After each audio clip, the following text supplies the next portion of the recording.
भगवान की कृपा। एक राजा था। उसका मंत्री भगवान का भक्त था। कोई भी बात होती तो वह यही कहता कि भगवान की बड़ी कृपा हो गई। एक दिन राजा के बेटे की मृत्यु हो गई। मृत्यु का समाचार सुनते ही मंत्री बोल उठा, भगवान की बड़ी कृपा हो गई। यह बात राजा को बुरी तो लगी, पर वह चुप रहा। कुछ दिनों के बाद राजा की पत्नी की भी मृत्यु हो गई। मंत्री ने कहा, भगवान की बड़ी कृपा हो गई। राजा को गुस्सा आया, पर उसने गुस्सा पी लिया, कुछ नहीं बोला। एक दिन राजा के पास एक नई तलवार बनकर आई। राजा अपनी उंगली से तलवार की धार देखने लगा तो धार बहुत तेज होने के कारण चट से उसकी उंगली कट गई। मंत्री पास में ही खड़ा था। वह बोला, भगवान की बड़ी कृपा हो गई। अब राजा के भीतर जमा गुस्सा बाहर निकला और उसने तुरंत मंत्री को राज्य से बाहर निकल जाने का आदेश दे दिया और कहा कि मेरे राज्य में अन्न जल ग्रहण मत करना। मंत्री बोला, भगवान की बड़ी कृपा हो गई। मंत्री अपने घर भी नहीं गया, साथ में कोई वस्तु भी नहीं ले गया और राज्य के बाहर निकल गया। कुछ दिन बीत गए।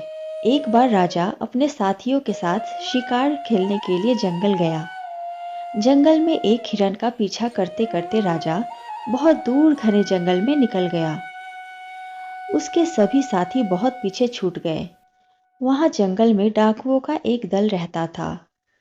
उस दिन डाकुओं ने काली देवी को एक मनुष्य की बलि देने का विचार किया हुआ था। संयोग से डाकुओं ने राजा को देख लिया। उन्होंने राजा को पकड़कर बांध दिया। अब उन्होंने बलि देने की तैयारी शुरू कर दी। जब पूरी तैयारी हो गई, तब डाकुओं के पुरोहित ने राजा से पूछा, तुम्हारा बेटा जीवित है? राजा बोला, नहीं, वह मर गया। पुरोहित ने कहा, इसका तो हृदय जला हुआ है।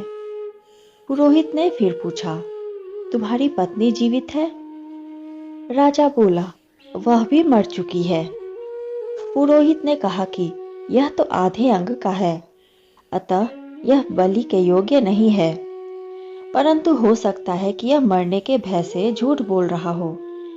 पुरोहित ने राजा के शरीर की जांच की तो देखा कि उसकी उंगली कटी हुई है। पुरोहित बोला, अरे, यह तो अंग भंग है, बलि के योग्य नहीं है, छोड़ दो इसको। डाकुओं ने राजा को छोड़ दिया। राजा अपने घर लौट आया। लौटते ही उसने अपने आदमियों को आज्ञा दी कि हमारा मंत्री जहां भी हो, उसको तुरंत ढूंढकर हमारे पास लाओ। जब तक मंत्री वापस नहीं आएगा तब तक मैं अन्न ग्रहण नहीं करूंगा। राजा के आदमियों ने मंत्री को ढूंढ लिया और उससे तुरंत राजा के पास वापस चलने की प्रार्थना की। मंत्री ने कहा, भगवान की बड़ी कृपा हो गई। मंत्री राजा के सामने उपस्थित हो गया।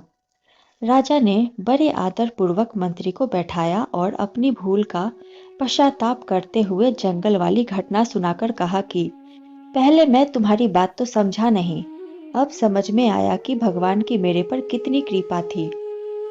भगवान की कृपा से अगर मेरी उंगली न कटती तो उस दिन मेरा गला कट जाता। परंतु जब मैंने तुम्हें राज्य से निकाल दिया तब तुमने कहा कि भगवान की बड़ी कृपा हो गई, तो वह कृपा क्या थी, यह अभी भी मेरी समझ में नहीं आया। मंत्री बोला, महाराज, जब आप शिकार करने गए तब मैं भी आपके साथ जंगल में जाता। आपके साथ मैं भी जंगल में बहुत दूर निकल जाता, क्योंकि मेरा घोड़ा आपके घोड़े से कम तेज नहीं है। डाकू लोग आपके साथ मुझे भी पकड़ लेते। आप तो उंगली कटे होने के कारण बच गए, पर मेरा तो उस दिन गला कट ही जाता। इसलिए भगवान की कृपा से मैं आपके साथ नहीं था, राज्य से बाहर था, अतः मरने से बच गया। अब मैं पुनः अपनी जगह वापस आ गया हूँ। यह भगवान की कृपा ही तो है। आशा करती हूँ ये छोटी सी कहानी आपको पसंद आई होगी। कहानी पसंद आई हो तो वीडियो को लाइक करें और चैनल को सब्सक्राइब करें।